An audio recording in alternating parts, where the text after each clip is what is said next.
C'est toujours un plaisir de vous retrouver. Bonsoir et bienvenue à tous dans ce journal. Remise des titres de prise en charge alimentaire des ménages touchés par l'explosion du dépôt d'hydrocarbures de Kaloum. La cérémonie a été présidée par le Premier ministre, chef du gouvernement. L'idée est d'apporter une assistance alimentaire aux sinistrés. À suivre dans ce journal. Et puis une délégation technique de Thomson Broadcast Phoenixia a séjourné à Conakry. Elle a été reçue par le ministre Fana Souma. Les échanges ont porté sur la matérialisation du projet TNT lancé il y a plusieurs semaines. Enfin, l'archidiocèse de Conakry a mis en place le week-end dernier la commission diocésaine de la communication sociale. Elle regroupe en son sein des médias publics et privés. Leur premier rôle a été de prendre part au jubilé des médias. C'est tout pour le sommaire. Encore une fois, bonsoir et bienvenue à tous. Je vous le disais au sommaire, le chef du gouvernement a présidé la cérémonie de remise des titres de prise en charge alimentaire des ménages touchés par l'explosion du dépôt d'hydrocarbures de Kaloum sous l'impulsion du général Mamadi Doumbouya. Cet événement organisé par le ministère de la promotion féminine à travers la direction générale du Fonds de développement social et de l'indigence vise à apporter une assistance alimentaire aux sinistrés. Adi Kamara pour en savoir plus. Notre identité se reconnaît avant tout à notre culture de solidarité qui en est le socle. D'où cette cérémonie officielle de remise des titres de prise en charge alimentaire aux ménages sinistrés, impactés et affectés par l'explosion du dépôt d'hydrocarbures situé à Kaloum. Une action menée par le Fonds de développement social et de l'indigence. La zone de Kaloum, il était prévu de toucher prioritairement 2141 ménages sinistrés enregistrés dans la base de données de l'Anguche, mais vu les réalités du terrain, ce nombre sera revu à la hausse à 3689 ménages, en accord avec nos partenaires. Le service humanitaire de l'État guinéen réitère son engagement à poursuivre son travail pour bâtir une Guinée plus équitable, où chaque citoyen peut vivre avec dignité. Pour une exigence de solidarité, le général Mamadi Doumbouya a mis en place un dispositif performant pour la gestion de cette opération. Au moment où on croyait tout perdu, tout espoir perdu, ils nous ont donné de sourire. Ils nous ont assistés. Au nom des sages de Corentin, j'exprime nos profondes gratitudes aux autorités qui nous ont presque gâtés et on est satisfait de vos services, de vos assistances. Le gouvernement guinéen et ses partenaires au développement réaffirment leur engagement à soutenir les actions qui garantissent l'équilibre social. Aujourd'hui, nous franchissons une nouvelle étape essentielle avec la prise en charge alimentaire qui permettra de répondre aux besoins immédiats des ménages sinistrés. Ces initiatives, qui témoignent d'une solidarité remarquable, non seulement reflètent la détermination du gouvernement à placer les populations vulnérables au centre de ses priorités, mais elle reflète aussi toute la dimension sociale des interventions du Fonds monétaire, dont l'objectif ultime, à la fin de la journée, est d'améliorer le bien-être des populations et promouvoir la prospérité des nations, au-delà de la stabilité macroéconomique. Nous travaillerons sans relâche pour élargir la portée de ces initiatives à d'autres programmes d'appui et à d'autres localités. En tant que ministre en charge de la promotion féminine, de l'enfance et des personnes vulnérables, je suis profondément engagée à concevoir et mettre en œuvre des programmes qui ne répondent pas seulement à l'urgence, mais qui offrent une perspective, un avenir de dignité, de sécurité et d'espoir pour toutes et tous. Le Premier ministre, chef du gouvernement Amadou Ouriba, a saisi l'occasion pour saluer la résilience et la compréhension des populations impactées. Saluons et rendons hommage à cette capacité de leadership sous la houlette du président de la République, le général Mamadi Doumbouya, que toutes les équipes se sont mobilisées pour que la Guinée puisse continuer. C'est l'occasion aussi de saluer l'élan de solidarité de l'ensemble du peuple guinéen. On a fait beaucoup, mais il reste encore la question du logement. C'est un sujet que nous allons très rapidement relancer pour rendre à César ce qui appartient à César. Il faut rappeler que les montants qui sont alloués pour permettre aux familles de se loger sont issus des contributions des gouvernements étrangers, des organisations internationales. Le fonds qui était resté, c'est cela qui a permis de mettre de côté près de 9 milliards de francs guinéens pour permettre à toutes les personnes de Coronting et des environs de pouvoir se loger et de pouvoir être accompagnés. Le temps est venu d'envisager de manière responsable comment, ensemble, pouvoir public, population, la reconstruction de Coronting et des environs pourrait être envisagée pour que les familles qui sont propriétaires puissent reconstruire avec un partenariat qui leur permettra de valoriser leur patrimoine foncier. À travers cette remise, la Direction générale du Fonds du développement social et de l'indigence maintient le cap et s'inscrit dans la dynamique enclenchée par le chef de l'État général Mamadi Doumbouya en vue de renforcer la solidarité et la paix dans le pays. Dans sa feuille d'audience de ce mercredi, le Premier ministre a reçu une équipe de l'ONG Nouvelle Vision pour le Progrès. Cette organisation a pour mission de promouvoir l'action citoyenne à travers diverses initiatives dans les domaines notamment de l'assainissement et de la sécurité routière. Une occasion pour le porte-parole de la dite organisation de louer les efforts du gouvernement de la transition. Ousmane Bangoura. Ils sont membres de l'ONG Nouvelle Vision pour le Progrès. Leur vision est claire, promouvoir l'action citoyenne à travers diverses initiatives, notamment l'assainissement, la sécurité routière, la lutte contre la famine et les campagnes de sensibilisation contre le cancer du sein. Ici, ces acteurs de développement échangent avec le Premier ministre autour des questions relatives au mécanisme du système de transformation des déchets. La suite, on passera à la sécurité routière, tout ce qui est sensibilisation. On passera sur le programme scolaire des enfants, c'est-à-dire en réamenant l'instruction civique et la morale. C'est le civisme lié à la sécurité routière dans le programme scolaire. On ira dans la sensibilisation dans les différentes langues nationales. Et des bénévoles iront dans les marchés, dans les rues, apprendre comment interpréter les pictogrammes, les feux rouges, feux verts et tout ce qu'il faut. Le Premier ministre nous a reçus et tout est mis en œuvre pour que les choses se déroulent dans le bon sens. Satisfait de l'objectif qu'a signé le groupe, le Premier ministre Amadou Ouriba invite l'ensemble des responsables à redoubler d'ardeur afin de redonner le sourire aux personnes en situation de détresse. Au processus qui va être mis en place pour que les gens, à travers ce message, se rendent compte qu'à travers une activité, pour le moment, une citoyenne bénévole, des structures PME, PMI peuvent être créées qui vont faire le travail de la manière la plus professionnelle et qui pérennisent la question de l'assainissement de leur quartier. Et puis, avec la montée en échelle, que des structures, des entreprises chargées de la transformation de ces déchets puissent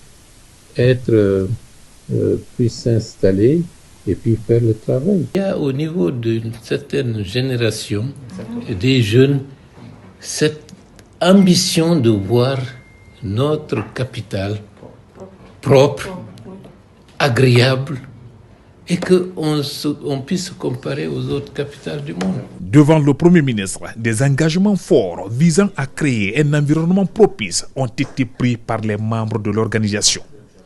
Occasion pour le coordinateur de l'action gouvernementale de réaffirmer la volonté manifeste du gouvernement sur la vision éclairée du chef de l'État à soutenir ces genres d'actions. Dans l'actualité encore, le ministre de l'Information et de la Communication a ce matin reçu l'équipe technique de Thomson Broadcast Phoenixia en toile de fond la mise en œuvre de la TNT télévision numérique pour tous. Les parties réaffirment leur volonté à exécuter convenablement ce projet. Le déploiement des équipes sur le terrain et la formation des techniciens est entre autres sujets évoqués. Le point avec Kernos Mandialo. Après la pose de la première pierre du chantier de démarrage du projet de télévision numérique terrestre en décembre dernier, les partenaires techniques de mise en œuvre séjournent à Conakry.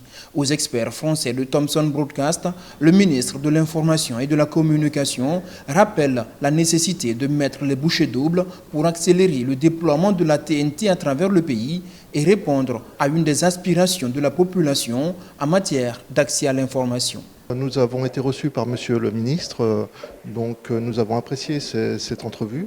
Nous avons pu lui expliquer les phases de démarrage du projet, comment nous allons démarrer avec Thomson et en coordination avec Monsieur le coordinateur national du projet, ce projet. Donc par la phase de Coloma, nous allons commencer à déployer ce réseau, que ce soit transmission ou studio, par la capitale, puis après partir sur la diffusion sur tout le pays. Outre l'enjeu lié à l'accès à l'information, le projet TNT va contribuer à la modernisation des installations techniques à la RTG1 et à la RTG2 en rehaussant la qualité de l'image et du son. Avec intérêt, l'équipe technique de Thomson Broadcast a ainsi visité l'ensemble des studios et réaffirmé sa volonté d'apporter des changements techniques à la RTG avec des équipements à la pointe de la technologie afin de migrer définitivement de l'analogie au numérique. La première composante du projet TNT, c'est la numérisation de l'éditeur public qui est la RTG. Donc ce matin, nous sommes allés passer en revue les studios, radio et TV, les régies de la RTG pour qu'ils valident les configurations déjà prévues pour la réhabilitation, le remplacement des équipements. Et ça va continuer sur Boulbinet aussi. Le séjour de la délégation va se prolonger jusqu'au 1er février. Et après, la phase de mise en œuvre va démarrer effectivement. Financé à hauteur de 66 millions d'euros, le projet TNT va notamment permettre la construction de 5 studios régionaux de production. Il va aussi permettre de former le personnel et numériser les archives audiovisuelles. En mission de travail à Tokyo, le ministre du Plan et de la Coopération internationale rencontre des partenaires au développement, le renforcement du capital humain, le développement du secteur privé et leur implication dans la concrétisation du programme Simandou étaient entre autres sujets débattus. D'abord, Silla est notre envoyé spécial. Au Japon, le ministre du Plan, de la Coopération internationale et sa suite rencontrent les partenaires au développement. De la JICA en passant par Mitsubishi Group, la plus grande banque du Japon, jusqu'au ministère de l'économie, de l'industrie, du commerce et de la planification, plusieurs sujets d'ordre économique et infrastructurel sont débattus. Une démarche qui appelle ses investisseurs à soutenir la vision de développement engagée par les autorités de la transition. On a rencontré le vice-président de la JICA. Là où on a parlé du programme Simandou 2040, mais aussi du projet Simandou. Au-delà de cela, la JICA qui apporte son soutien, que ce soit le financement des projets en dons, mais aussi le capital humain. Cette année, on a vraiment focalisé sur le capital humain. Chaque année, la JICA donne à peu près 25 places à la Guinée, aux fonctionnaires guinéens pour venir faire des formations au niveau du Japon. Donc, ils nous ont promis que le nombre sera augmenté. Mr. Nabe-san here to MUFG. Très impressionné de la visite du ministre sur le terrain, malgré la distance et les lieux traversés jusqu'ici au Japon. Aussi, en ce qui concerne Simandou Project, qu'il est beaucoup intéressé, il est beaucoup impressionné aussi parce que non seulement ce n'est pas seulement aller prendre ce que nous avons, mais aussi c'est de nous apporter ce qu'ils peuvent faire aussi. dans le cadre du développement. De ces institutions, le chef de mission et sa délégation tirent assez d'enseignements et sont rassurés quant à l'appui de ses partenaires pour un développement harmonieux de la Guinée. Aujourd'hui, c'était vraiment réitérer leur engagement et leur soutien vis-à-vis du projet Simandou. Ils l'ont même dit, il y a des entreprises japonaises qui ont commencé à avoir des contrats avec Simfer, mais aussi avec d'autres entreprises qui font la construction du chemin de fer, mais aussi le port en eau profonde. Donc le ministre nous a vraiment rassuré de l'engagement du gouvernement japonais à accompagner la Guinée pour la mise en place de notre fonds souverain. Le ministre du Plan prévoit des rendez-vous et non des moindres avec d'autres institutions et départements ministériels dans les jours prochains. Une opération de charme des autorités guinéennes vers la 4e économie mondiale. L'actualité, c'est aussi ce déjeuner de presse qui a réuni cet après-midi des médias nationaux et internationaux à l'initiative du ministre porte-parole du gouvernement. Il était question pour Ousmane Gawal Diallo d'échanger avec les journalistes sur l'actualité nationale et internationale récente. Mais pas que. Abraham Christophe Conté nous en dit davantage dans son reportage.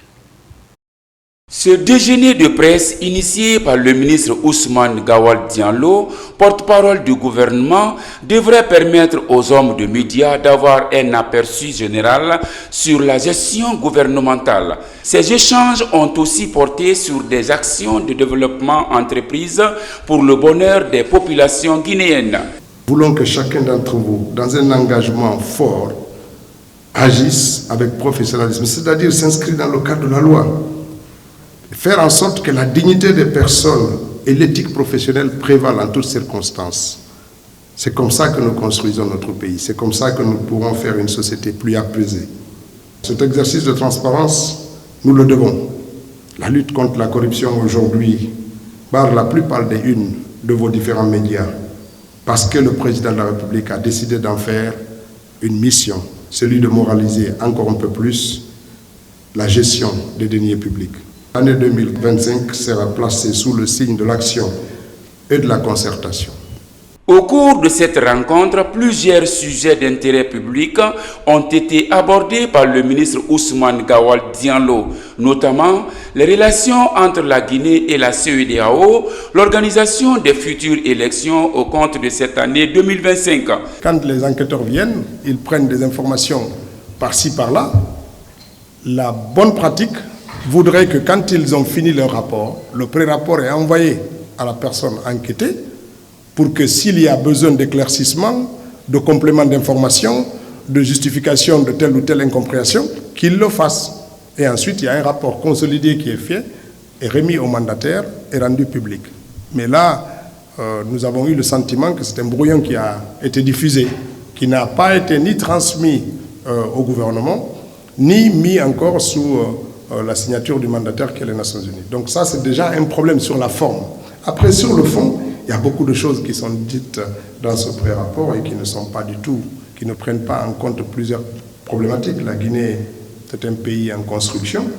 Nous sommes engagés dans une refondation ambitieuse pour bâtir un État et des institutions fortes. Est-ce que l'année 2025 sera une année où toutes les élections vont avoir lieu? Je pense que c'est non, c'est impossible. Ce qui va se faire dans un premier temps et sur instruction du chef de l'État avant la fin du premier semestre, c'est l'élection référendaire. Pour ça, il faut un cadre spécifique. Comme vous le savez, pour le référendum, il faut une loi spécifique qui va organiser le référendum. Le fichier qui va être utilisé, c'est le fichier qui est actuellement en cours de construction, qui sera issu du RAVEC. Cela ne fait l'objet d'aucun doute. C'est pour ça que nous invitons nos concitoyens à accorder une importance particulière à leur enrôlement, qui est actuellement en cours. Il faut se faire enrôler. Tout le monde va être recensé et on va extraire de cette liste générale la liste électorale. C'est ce qui va se passer. Et donc il faut que les gens, nous encourageons les organisations de la société civile, les acteurs politiques, les partis, à faire une campagne pour que les Guinéens s'intéressent à cette activité s'enrôlent.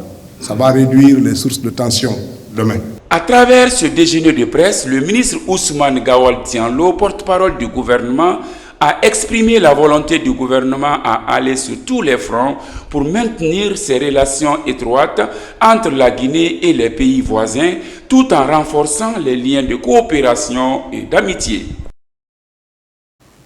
Nous poursuivons cette édition. Le ministre de la Défense et son homologue de l'enseignement préuniversitaire et de l'alphabétisation étaient ce matin au Prytanée militaire de Guinée. Objectif, s'imprégner du déroulement du programme dans cette institution d'enseignement militaire pour une meilleure qualification du système éducatif guinéen. Adjudant Omar Kamara, correspondant de la presse militaire. Nous sommes mercredi 29 janvier 2025.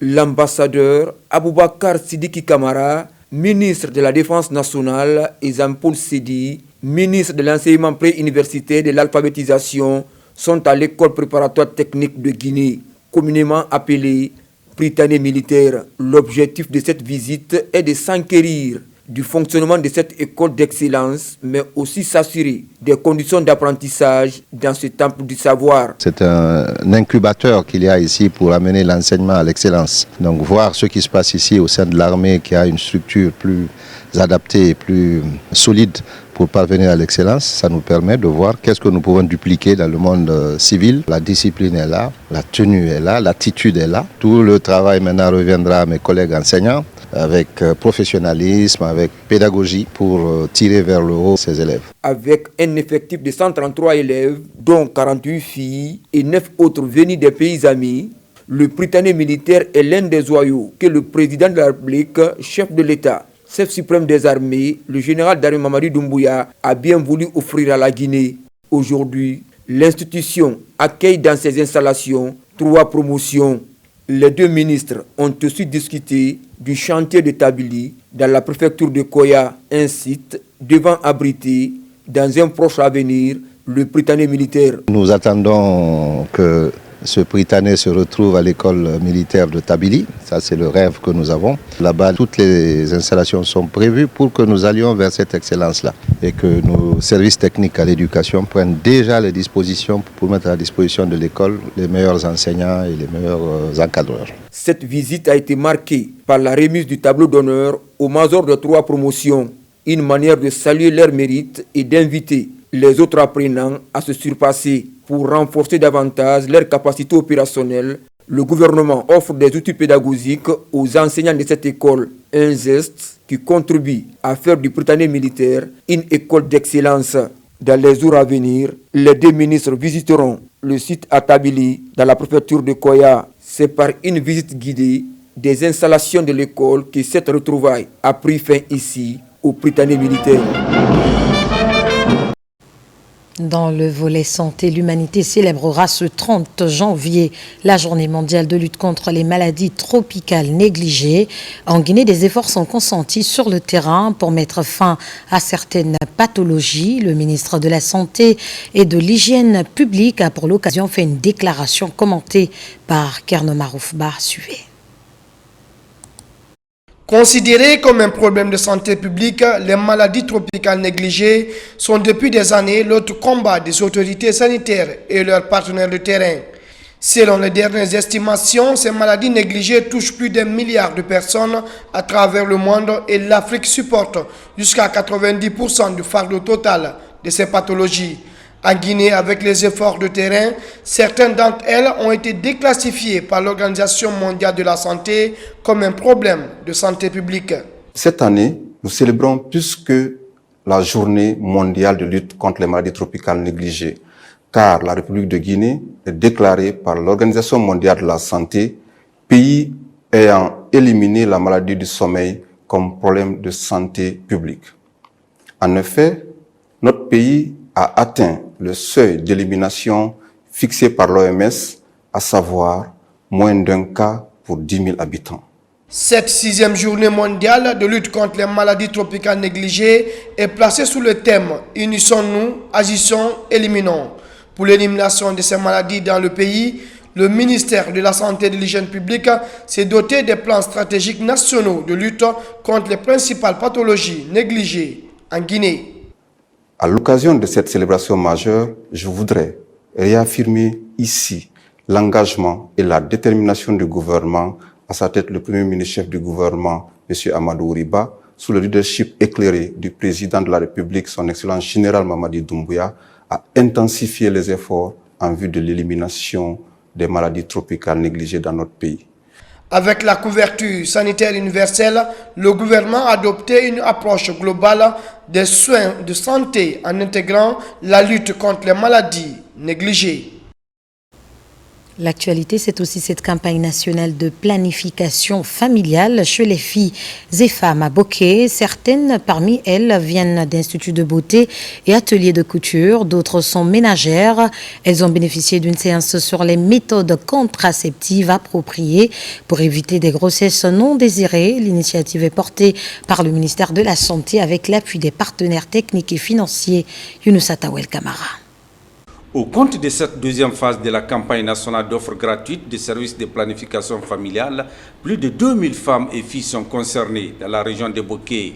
Devant les chefs de famille, des élèves, mais aussi des filles venus des différents salons de coiffure et des ateliers de couture de la ville, les responsables en charge de la santé, les partenaires techniques et financiers et autorités régionales sont mobilisés pour passer des messages de bonne utilisation des méthodes contraceptives en vue de réduire la mortalité infantile et néonatale. L'objectif général de cette campagne est de contribuer à l'augmentation de la prévalence contraceptive en améliorant l'accès des filles et les femmes à l'information et aux services de planification familiale moderne. C'est une priorité du gouvernement guinéen pour le bien-être des femmes et des filles de Guinée. Et si les partenaires ont bien voulu nous accompagner, c'est pour que nous puissions, nous les femmes, faire une prise de conscience par rapport à l'espacement des naissances. À travers cette causerie éducative, un accent particulier est mis sur l'importance de la planification familiale et l'espacement des naissances. La planification familiale est aujourd'hui reconnue comme un véritable pilier de développement socio-culturel et économique d'un pays. En effet, améliorer l'accès des populations aux services de planification familiale permet non seulement d'éviter 39% de décès maternels et près de 10% de décès des enfants. Cette campagne a pour objectif d'améliorer la prévalence contraceptive des femmes et filles de la région de Boké avec le projet des SSR qui est mis en œuvre grâce à l'appui financier de l'Agence française de développement. Nous nous focalisons un peu sur la sensibilisation et l'information, mais aussi l'offre de services de planification familiale aux femmes et filles de la région de Boké. Cette campagne d'information et de sensibilisation sur la planification familiale a été une opportunité pour les participants de comprendre les avantages liés à la bonne utilisation des méthodes contraceptives pour sauver des vies, mais aussi éviter des grossesses non désirées.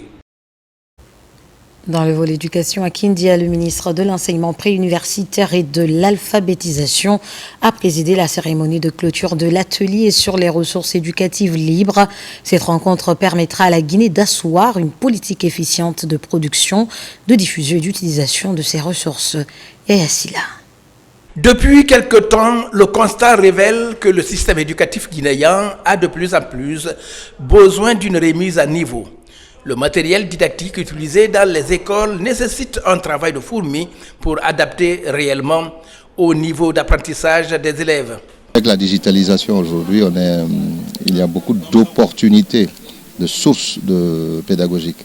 Mais il est important qu'on sache les sérier, les classer, les utiliser à bon escient et surtout de manière à protéger aussi nos enfants. Chaque année, on est là à se plaindre dire que la qualité de l'enseignement ne fait que chuter, Alors, c'est des ateliers qui vont permettre aux concepteurs des manuels d'enseignement au niveau des concessions scolaires qui seront conçus, qui sont de qualité, mais qui vont permettre à ces concepteurs guinéens-là à échanger avec d'autres pays. Vraiment, les connaissances qui seront intégrées dans ces manuels ne seront pas bloquées ou fermées aux Guinéens seulement. Ces travaux de 5 jours dans la Cité des Agrumes ont permis à ces experts internationaux et cadres du ministère de l'enseignement préuniversitaire et de l'alphabétisation d'explorer des pistes de solutions en matière d'équipement. Il me plaît de constater qu'après 5 jours d'échanges, de partage et concertation, vous êtes arrivés aux conclusions et recommandations que nos consultants et facilitateurs ont appréciées à leur juste valeur, auxquels j'adresse ici mes compliments pour la qualité de leurs prestations. À l'issue de cet atelier, 5 axes stratégiques ont été retenus. Des axes qui portent sur le renforcement de capacités pour les enseignants et les encadreurs. Il y a un axe qui porte sur la sensibilisation. Les travaux d'atelier ont sorti la nécessité de produire des règles de qualité qui sont alignées au programme d'enseignement. Il y a aussi un axe qui porte sur l'équipement et l'infrastructure.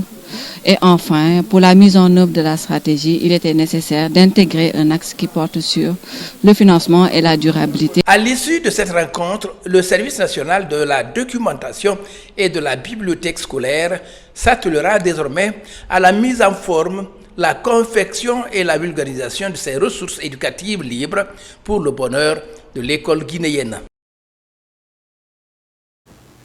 Et disons que la bataille contre les produits impropres à la consommation est toujours d'actualité. À la baie, on assiste à l'incinération de 17 tonnes de marchandises périmées. C'est le résultat de la vigilance du service contrôle qualité grâce à l'implication de la chambre préfectorale du commerce. Une vigilance maintenue pour sauver la vie des populations. Sarafdine Diallo, Abdoulaye Diallo. Les produits impropres à la consommation inondent les différents marchés guinéens. Dans la région de la baie, le constat est amer. Une situation qui amène les agents de contrôle de qualité de faire une descente pour saisir tous les produits périmés. Le but est de préserver la santé des consommateurs. Au total, nous avons eu 17 tonnes de produits périmés, 14 tonnes de produits alimentaires et 3 tonnes de produits cosmétiques. Tout à fait au début de l'année, avec mon équipe, on a organisé des programmes de sensibilisation d'abord. On a sensibilisé la population. Après, nous sommes sortis sur le terrain pour le ratissage des produits périmés. On a parcouru aussi la préfecture de l'Abbé et toutes les sous-préfectures. Le ministère du Commerce, de l'Industrie et des petites et moyennes entreprises, à travers ses structures décentralisées, fait de la lutte contre les produits périmés une priorité. Ce travail abattu est le fruit de la bonne collaboration entre le service de contrôle de qualité de l'Abbé et la Chambre du commerce. Formulons les vœux les plus ardents pour que l'année à venir soit beaucoup plus performante que cette année, et dans la saisie et dans la destruction. Nous félicitons les autorités actuelles pour le travail abattu et nous les encourageons de continuer pour le bien-être de leurs citoyens. Les autorités se sont réjouies de cette mission accomplie par le service de contrôle de qualité et s'engagent à multiplier les efforts dans cette bataille. Ces produits retirés des différents marchés pouvaient causer plein de dommages et même coûter la vie à nos concitoyens. Si ce service met tout le paquet possible pour retirer des marchés 17 tonnes de produits impropres à la consommation, nous ne pourrons que les féliciter. Bout du tunnel, débarrasser les marchés de tout produits alimentaires et cosmétiques expirés. Une lutte qui promet de continuer le service de contrôle de qualité et ses démembrements. À présent, ce communiqué du gouvernorat de la ville de Conakry, communiqué. La gouverneure de la ville de Conakry, présidente du conseil de ville, sous la haute autorité de son Excellence, Monsieur le Président de la République, chef de l'État, chef suprême des armées, le général d'armée Mamadi Doumbouya, le gouvernorat de la ville de Conakry à travers le ministère de l'administration, du territoire et de la décentralisation, invite tous les citoyens et citoyennes de la ville de Conakry à la cérémonie d'inauguration des piscines aquapark du Jardin 2 octobre, le jeudi 30 janvier 2025 à partir de 8h sur le site du dit jardin. Vu l'importance et la solennité de la cérémonie, la présence de tous et de toutes est vivement souhaitée. Conakry le 29 janvier 2025, général de brigade 2e section, Hadja Mahawa Silla. La numérisation des actes d'état civil est désormais effective dans la commune urbaine de Tombolia, c'est dans Conakry. Pilotée par les autorités locales, cette étape de franchie permettra aux populations de disposer d'actes sécurisés et fiables. Sona Sagno, reportage.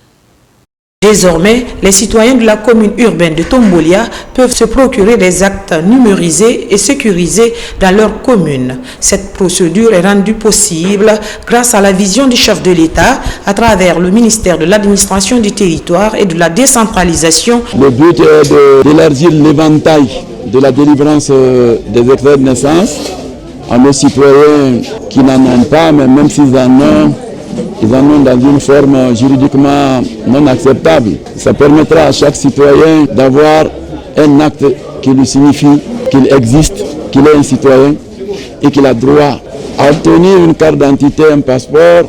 Notre société, spécialisée dans la conception et la confection de documents d'état civil, a pour mission de contribuer au renforcement des systèmes administratifs de notre pays. À travers cette initiative, pour répondre à une double exigence, moderniser les outils de gestion de l'état civil et garantir une meilleure sécurisation des données personnelles des citoyens. Cette démarche des autorités de la commune urbaine de Tombolia constitue un offre de soulagement pour la population. C'est une joie pour nous, car déjà l'État a fait un grand pas pour la commune de Tombolia. On était tellement souffrant ici pour les trucs biométriques, je vais dire les cartes numériques.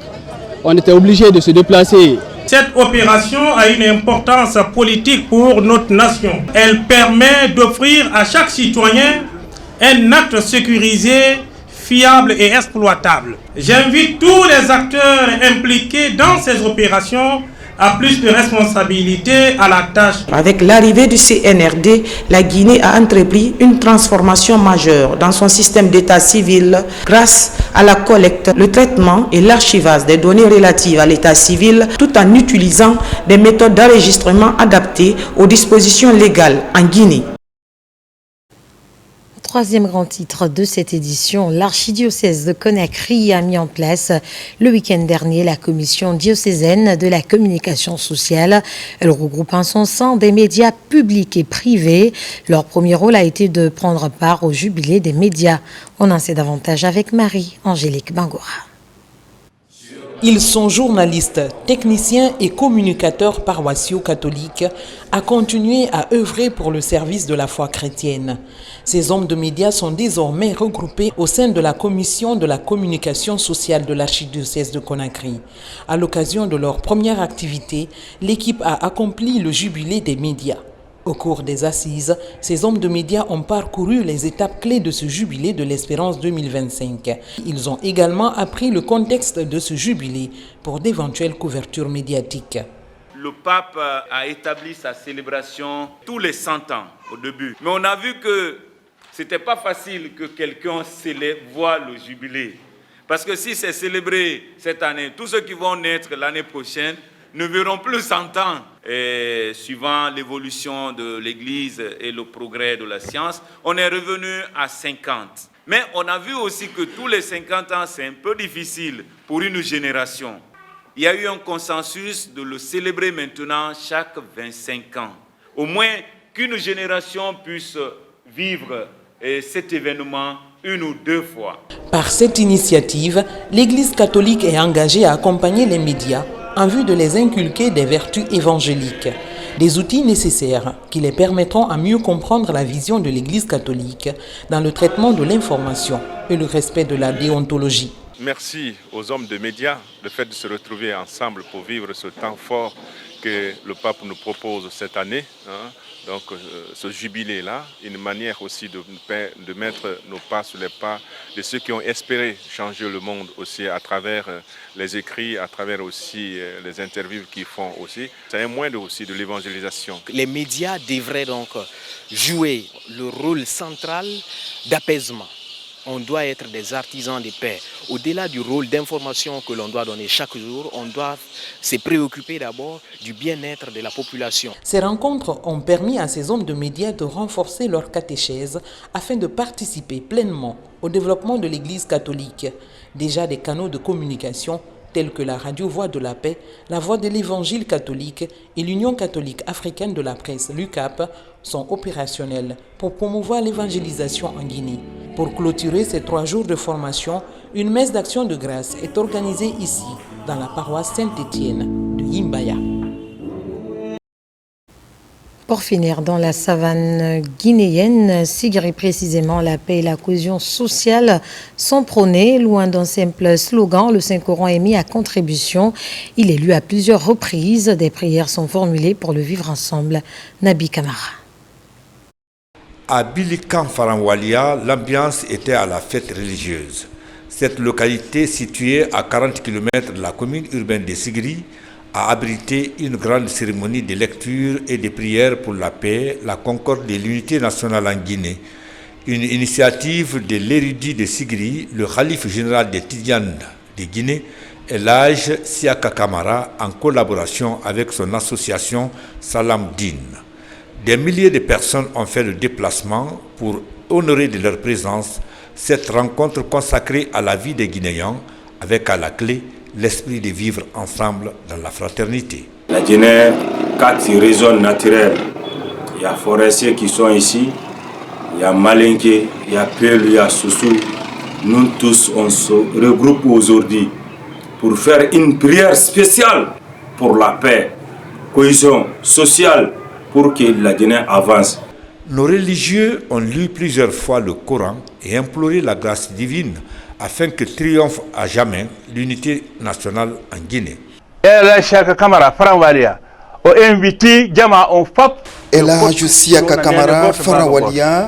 a réuni tout le monde pour l'unité nationale, pour que la paix soit préservée en Guinée. C'est une bonne chose.